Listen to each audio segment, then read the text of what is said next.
was then Secret Service agents and law enforcement officials swarm another area that was on the riser. And there we saw, I'm not sure if it was one person, I am not sure if it was multiple persons, but what we saw was Secret Service and law enforcement agents swarm that area in particular and then escort someone out of that area. So we have no idea necessarily what exactly happened during that time.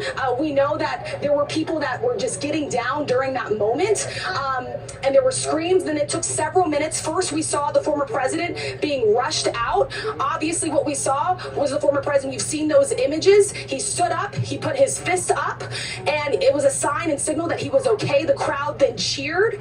And then after the former president was rushed into his own vehicle and that vehicle was taken away, then we saw that separate area clear where Secret Service agents and law enforcement agents had surrounded possibly another